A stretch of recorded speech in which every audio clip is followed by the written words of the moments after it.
Tata hide this company from everyone. Just think कि आप समुद्र के किनारे बैठे हो और समुद्र का नमकीन पानी आपके पैरों को छूता है और तभी अचानक आपको एक आइडिया आता है कि क्यों ना मैं ये नमक निकाल कर इंडिया में बेचूं। ये करने के लिए आप एक छोटी सी मैन्युफैक्चरिंग फैक्ट्री लगाते हो, बट एक्सपेंशन करने के लिए फंड ना होने के कारण आपको ये यूनिट एक बिजनेसमैन को बेच देना पड़ता है। लेकिन कुछ सालों के बाद आपकी बेची हुई कंपनी को वही बिजनेसमैन एशिया की सबसे बड़ी सॉल्ट मैन्युफैक्चरिंग कंपनी में तब्दील कर देता है और आप अभी भी उस कंपनी के पार्ट हो। तो ये कहानी है टाटा केमिकल्स की। टाटा ग्रुप की वो कंपनी जिसके बारे में ना तो कोई बात करता है और ना ही लोग को ये मालूम है कि इस कंपनी ने पिछले 10 साल में अपने सभी इन्वेस्टर्स को 400% से भी ज्यादा के रिटर्न दिए हैं। और इंटरेस्टिंगली टाटा ग्रुप की इस कंपनी के अंदर टाटा ग्रुप के कुछ ऐसे राज छुपे हैं जो ज्यादातर लोगों को तो मालूम ही नहीं है। पर सवाल ये है कि आखिर कौन से है वो राज और टाटा ग्रुप अंदर ही अंदर ऐसा क्या कर रही है जो ज्यादातर लोगों को मालूम ही नहीं। तो ये कहानी शुरू होती है 1920 में, जब एक केमिकल इंजीनियर कपिल देव वकील इंग्लैंड से अपनी पढ़ाई कंप्लीट करके वापस गुजरात आते हैं। इंडिया की सबसे बड़ी कोस्ट लाइन गुजरात में है, जिस चीज को देखते हुए वो समंदर से नमक निकालने की पॉसिबिलिटीज को एक्सप्लोर करते हैं। इस चीज को करने के लिए उन्हें खूब सारा पैसा भी चाहिए था और मैन्युफैक्चरिंग के लिए परमिशन भी। कुछ टाइम बीतता है और उसके बाद बड़ौदा के प्रिंस सयाजीराव गायकवाड़ इस चीज की परमिशन देते हैं और फाइनली 1927 में वकील ओखा में ओखा सॉल्ट वर्क की शुरुआत करते हैं। 10 साल बीत जाते हैं। अब यूनिट को एक्सपांड करने का वक्त आ गया था, लेकिन अफसोस वकील के पास इतने पैसे ही नहीं थे कि वो इस बिजनेस यूनिट को एक्सपांड कर पाए और एज ए रिजल्ट 1939 में वो एक बिजनेसमैन से मिलने जाते हैं। डील होती है और उनकी कंपनी बिक जाती है और वकील को उसी कंपनी के अंदर डायरेक्टर अपॉइंट किया जाता है। But do you guys know कि वो कौन था? वेल, वो कोई और नहीं बल्कि मिस्टर JRD टाटा थे। बहुत सारी मुश्किलें आई पर कुछ ही सालों में ईयर 1944 आते आते कंपनी हर दिन 80 टन के प्रोडक्शन की कैपेसिटी पे पहुंच चुकी थी। और किसको पता था कि आने वाले सालों में जो टाटा केमिकल्स 80 टन की प्रोडक्शन कैपेसिटी के साथ प्रोड्यूस करता था वो 1962 आते आते 400 टन की कैपेसिटी पे आ जाएगा। और आज टाटा केमिकल्स हर दिन का 25,000 टन से भी ज्यादा का सॉल्ट मैन्युफैक्चर करती है, which makes it the largest self manufacturing in Asia। लेकिन ये इस कहानी का एक साइड ही है। आज टाटा केमिकल्स इनफैक्ट टाटा की और सारी कंपनीज ऐसा कर रही हैं जो ज्यादातर लोगों को मालूम ही नहीं। और ये चीज बहुत ज्यादा पावरफुल और साथ ही साथ ये चीज बहुत ज्यादा रिस्की भी है। लेकिन सवाल ये है कि ये आखिर क्या है वो चीजें। पर इसको समझने के लिए आपका टाटा केमिकल्स के बारे में ये 3 चीजें जानना बहुत जरूरी है। नंबर 1, टाटा केमिकल्स का मैन्युफैक्चरिंग स्ट्रक्चर आखिर कैसे काम करता है। नंबर 2, कि टाटा केमिकल्स के रेवेन्यू मॉडल के अंदर आखिर ऐसा क्या यूनिक है जो उनको एक बहुत ही पावरफुल स्ट्रेटेजिक एडवांटेज देता है। And number 3, most important is Tata chemicals का पोर्टफोलियो मॉडल आखिर काम कैसे करता है। तो सबसे पहले आखिर टाटा केमिकल्स का मैन्युफैक्चरिंग मॉडल क्या है और ये आखिर कैसे काम करता है। In simple words, Tata chemicals पूरी तरह से केमिस्ट्री के ऊपर बेस्ड है और टाटा केमिकल्स केमिस्ट्री की इन 2 वर्टिकल्स के ऊपर काम करती है। Number 1, basic chemistry and number 2, speciality chemistry. Basic chemistry के अंदर टाटा केमिकल्स मेनली इन 4 चीजों के अंदर ऑपरेट करती है। Number 1, self manufacturing. हम सबको आज तक ये लगता है कि हम लोग मार्केट से जो टाटा का नमक खरीदते हैं वो टाटा कंज्यूमर गुड्स लिमिटेड ये कंपनी बनाती है, लेकिन ऐसा नहीं है। Tata consumers good limited Tata chemicals की ही सब्सिडरीज है, जिसके थ्रू टाटा केमिकल्स अपने सारे के सारे सॉल्ट प्रोडक्ट्स और बाकी के एडिबल प्रोडक्ट्स मार्केट के अंदर लेके आता है। दूसरी चीज है सोडा ऐश, जो कि एक रॉ मटेरियल है काफी सारी चीजें मैन्युफैक्चर करने के लिए, जैसे कि glass, detergent, pharmaceutical, bakery items. इन सारी चीजों में सोडा ऐश का ही यूज होता है। थर्ड इज हेलोजेंस, जिसके अंदर क्लोरीन एंड ब्रोमाइन जैसे केमिकल्स आते हैं, जो कि बहुत सारे इंडस्ट्रीज भी यूज करती है। एंड उसके अलावा बहुत सारी साइंस लैब के अंदर भी इन केमिकल्स का यूज होता है।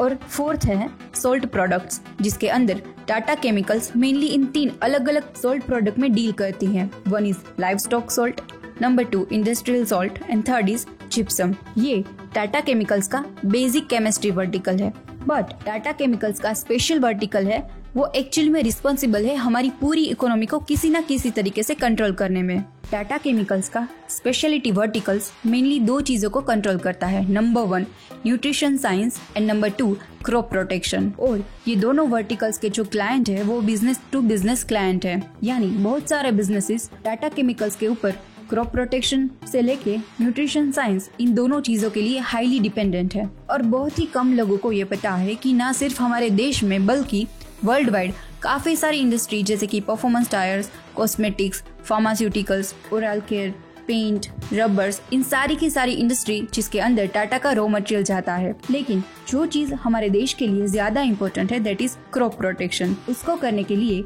एक कंपनी है रेलिस इंडिया लिमिटेड, जिसकी 50% से भी ज्यादा स्टेक टाटा केमिकल्स कंट्रोल कर रही है। रेलिस इंडिया लिमिटेड पूरी कंट्री के अंदर 80% से भी ज्यादा स्टेट्स के अंदर क्रॉप प्रोटेक्शन करने के लिए रिस्पॉन्सिबल है। सो बाय एनी चांस अगर इस कंपनी के साथ कुछ भी खराब होता है तो पूरी इंडिया खतरे में आ जाएगी। और इसके साथ ही साथ टाटा केमिकल्स के पास 2 ऐसे पावरफुल वेपन हैं जो किसी भी और केमिकल कंपनी के पास नहीं है। उसमें से पहला वेपन है सोडा ऐश। आई नो अब क्या सोच रहे हो कि सोडा ऐश इतना क्यों इम्पोर्टेंट है, उससे क्या हो सकता है। Then understand this very carefully. Glass detergent, soap, food, cosmetics, pharmaceutical, इनमें से कोई भी चीज सोडा ऐश के बिना नहीं बन सकती, क्योंकि इन सभी चीजों की मैन्युफैक्चरिंग के अंदर सोडा ऐश एक प्राइमरी रॉ मटेरियल है। और मोरओवर इस दुनिया की ज्यादातर कंपनी जो कि ये सारी चीजें मैन्युफैक्चर करती है वो किसी न किसी तरीके से टाटा केमिकल्स के ऊपर हाईली डिपेंडेंट है। और इनका सेकंड पावरफुल वेपन है लिथियम आयन सेल की मैन्युफैक्चरिंग, जिसका यूज इलेक्ट्रिकल व्हीकल्स की बैटरी बनाने में होता है। टाटा ग्रुप एक मल्टी डायमेंशनल कॉन्ग्लोमेरेट कंपनी है। आपको ये नहीं मालूम कि टाटा ग्रुप की कौन सी कंपनी अच्छा परफॉर्म करेगी, किसी को भी नहीं मालूम। टाटा मोटर्स ग्रो करेगी या Tata steel, Tata chemicals grow करेगी या Tata consumer goods. Soda ash और लिथियम आयन सेल की मैन्युफैक्चरिंग टाटा केमिकल्स के ये 2 पावरफुल वेपन टाटा केमिकल्स को एक ऐसी स्ट्रेटेजिक एडवांटेज देते हैं जो कि किसी और बिजनेस ग्रुप के पास नहीं है। उस एडवांटेज का नाम है ईवी हॉरिजॉन्टल इंटीग्रेशन। टाटा की इस रिवोल्यूशनरी ईवी हॉरिजॉन्टल को समझने के लिए हमारा इन 2 चीजों को समझना बहुत जरूरी है। नंबर 1 कि टाटा केमिकल का रेवेन्यू मॉडल क्या है, और नंबर 2 टाटा केमिकल्स का रेवेन्यू मॉडल काम कैसे करता है। तो अगर हम टाटा केमिकल्स के रेवेन्यू मॉडल के बारे में बात करें तो इनका मेजॉरिटी रेवेन्यू इन 2 चीजों से आता है, number 1 soda ash and number 2 crop protection. Tata chemicals का करीब 50% से भी ज्यादा रेवेन्यू सिर्फ और सिर्फ सोडा ऐश से आता है, और टाटा केमिकल्स का 18.5% रेवेन्यू क्रॉप प्रोटेक्शन से आता है, जिसको वो रेलिस इंडिया लिमिटेड के थ्रू कंट्रोल करती है। अगर आसान भाषा में बोलूं तो जैसे जैसे रेलिस इंडिया लिमिटेड का रेवेन्यू बढ़ता जाएगा वैसे वैसे टाटा केमिकल्स की वर्थ भी बढ़ती जाएगी। लेकिन टाटा केमिकल्स का सोडा ऐश का बिजनेस वो उनको एक ऐसी स्ट्रेटेजिक एडवांटेज देता है जो आज भी किसी कंपनी के पास नहीं है। लेकिन टाटा केमिकल्स का सोडा ऐश का बिजनेस है वो उनको एक ऐसी स्ट्रेटेजिक एडवांटेज देता है जो आज भी किसी कंपनी के पास नहीं है। Look at this very carefully. Tata chemicals इस दुनिया की 70% प्रोड्यूस होने वाली सोडा ऐश की सप्लाई को कंट्रोल करता है। और मोरओवर टाटा केमिकल्स के जितने भी सोडा ऐश मैन्युफैक्चर करने वाले जो सारे प्लांट्स हैं वो नेचुरल मटेरियल के थ्रू अपना सोर्स कैप्चर करते हैं। I know you will be wondering कि ये सब कैसे होता है। तो इसका सीक्रेट टाटा केमिकल्स के प्लांट लोकेशन में छुपा हुआ है। तो अगर हम टाटा केमिकल्स के इंटरनेशनल प्लांट के लोकेशन को देखें तो टाटा केमिकल्स का जो यूएस का प्लांट है वो व्योमिंग के अंदर है, जहां पर इस दुनिया के सबसे बड़े टोना डिपॉजिट हैं। Same goes with Kenya.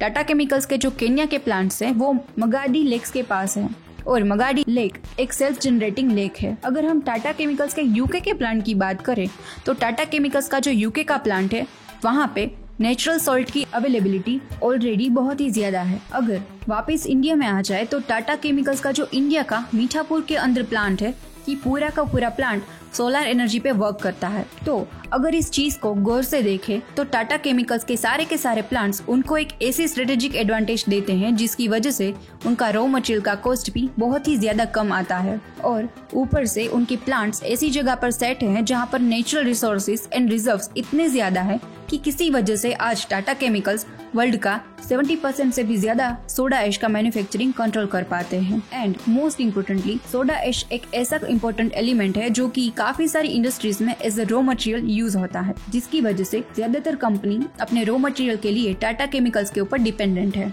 लेकिन एक और इम्पोर्टेंट चीज है जो टाटा केमिकल्स को और ज्यादा पावरफुल बनाती है, और वो है टाटा केमिकल्स का powerful portfolio model Tata sons, जो कि टाटा केमिकल्स की होल्डिंग कंपनी है। अगर हम इनके होल्डिंग पैटर्न को क्लोजली एनालाइज करें तो उसका 2.5% टाटा केमिकल से आता है, यानी कि ऑलरेडी 20,000 करोड़ की नेटवर्थ टाटा सन्स की सिर्फ और सिर्फ टाटा केमिकल्स कंपनी से आती है। यहाँ एक बहुत ही इंटरेस्टिंग बात है जो कि ये है कि टाटा सन्स की एक fact shaped company Titan industry का 1.56% स्टेक टाटा केमिकल्स ओन करती है।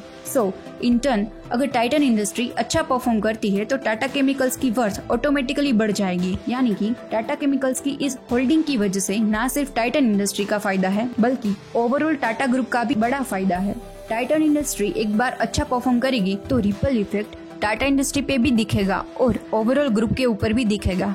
But still Tata group Tata chemicals का यूज करके कुछ ऐसी चीज बना रहा है जो कि टाटा ग्रुप को एक नेक्स्ट लेवल पर लेकर चली जाएगी, and that is EV horizontal integration. In very simple words, Tata group electrical vehicles का एक पूरा इकोसिस्टम बिल्ड कर रहा है। Now look at this very carefully. Tata group की इस इकोसिस्टम में ये 3 मोस्ट इम्पोर्टेंट प्लेयर्स है। नंबर 1 टाटा केमिकल्स, जिसका काम है लिथियम आयन सेल्स की मैन्युफैक्चरिंग करना। Number 2 Tata Motors. Tata Motors इस वक्त इलेक्ट्रिकल व्हीकल्स पे वर्क कर रही है, और ये इलेक्ट्रिकल व्हीकल्स इलेक्ट्रिक बैटरीज पे चलते हैं, और इलेक्ट्रिकल बैटरीज को बनाने के लिए सबसे ज्यादा इम्पोर्टेंट एलिमेंट है लिथियम आयन सेल, जो कि टाटा केमिकल्स ही बना कर देती है। And third and most important Tata power, जो कि इस वक्त टाटा का ईवी चार्जिंग इंफ्रास्ट्रक्चर सेटअप कर रही है, और आज की डेट में भी अभी 40 से भी ज्यादा सिटीज के अंदर ये लोग अपना इंफ्रास्ट्रक्चर सेटअप कर चुके हैं, जिसके चलते बहुत ही ज्यादा हाई चांसेस है कि आने वाले टाइम में शायद टाटा ग्रुप ये चीज करे, क्योंकि टाटा ग्रुप के पास ऑलरेडी टाटा केमिकल्स है,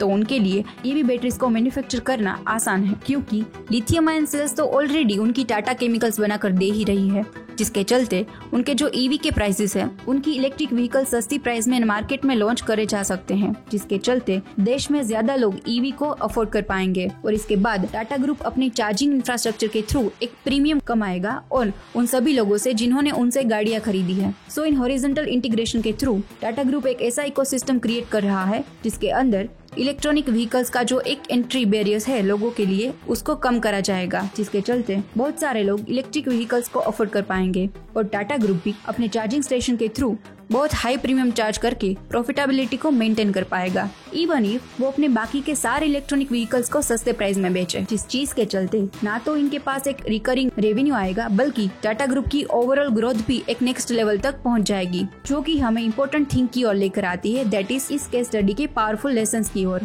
first is don't just look at what the company is doing but also look at how they are doing it. सिर्फ इस चीज पर ध्यान देकर कुछ नहीं होता कि कंपनी क्या कर रही है, बल्कि ये वो चीज कैसे कर रही है ये जानना भी बहुत इंपॉर्टेंट है। अगर हम ऊपर से टाटा केमिकल्स के बिजनेस को देखें तो हमें बस यही लगता है कि ये कंपनी सोडा ऐश और सोल्ट की ही मैन्युफैक्चरिंग करती है, लेकिन वो ये चीज कैसे करते हैं, वो चीज इस कंपनी को एक ऐसी स्ट्रेटेजिक एडवांटेज प्रोवाइड करती है जिसके चलते आज इस दुनिया की ज्यादातर कंपनी सोडा ऐश के लिए टाटा केमिकल्स के ऊपर डिपेंडेंट है। सो एज इन्वेस्टर्स आप ना सिर्फ कंपनी का काम बल्कि काम करने के तरीके पर भी ध्यान दो, जिसकी वजह से आप ऐसा स्मार्ट इन्वेस्टमेंट डिसीजन ले सकते हो जो आपको आने वाले टाइम में बहुत अच्छे रिटर्न कमा के देगा। Second lesson is understand the group dynamics. Tata, Birla, Ambani and Adani, हमारे देश के इन सभी बिजनेस हाउसेस के अंदर एक चीज कॉमन है, दैट इज बिजनेस इंटीग्रेशन। अगर सिर्फ अदानी ग्रुप की इंटीग्रेशन की बात करें तो इतना ज्यादा पावरफुल है कि आने वाले टाइम में लिटरली पूरे देश के फ्यूचर को बदल के रख सकता है। अगर आप किसी बिजनेस ग्रुप की किसी कंपनी में इन्वेस्ट कर रहे हो तो ना सिर्फ वो कंपनी बल्कि उस बिजनेस ग्रुप के बाकी कंपनीज और उस कंपनी के बीच के लिंकेज को भी एनालाइज करना ज्यादा जरूरी है, क्योंकि हो सकता है कि वो कंपनी एज ए इंडिविजुअल इतना अच्छा परफॉर्म ना कर रही हो, बट उस कंपनी का उस ग्रुप के अंदर बाकी कंपनी के साथ बहुत अच्छा और स्ट्रॉन्ग लिंकेज हो सकता है, जो कि आने वाले टाइम में ना सिर्फ उस कंपनी को बल्कि पूरे ग्रुप को अच्छे लेवल पे लेके खड़ा कर देगी। So I hope you guys like this case study. Stay tuned for the next one. अगर आपको ये वीडियो पसंद आई है तो इस वीडियो को लाइक एंड शेयर करें और आगे ऐसे ही इन्फॉर्मेटिव केस स्टडीज देखने के लिए हमारे चैनल को सब्सक्राइब करें। Press the bell icon to get all the notifications. Short videos देखने के लिए हमें इंस्टाग्राम पे फॉलो करें। हाथ बढ़ाओ, व्यापार बढ़ाओ। डाउनलोड फायदे नाउ।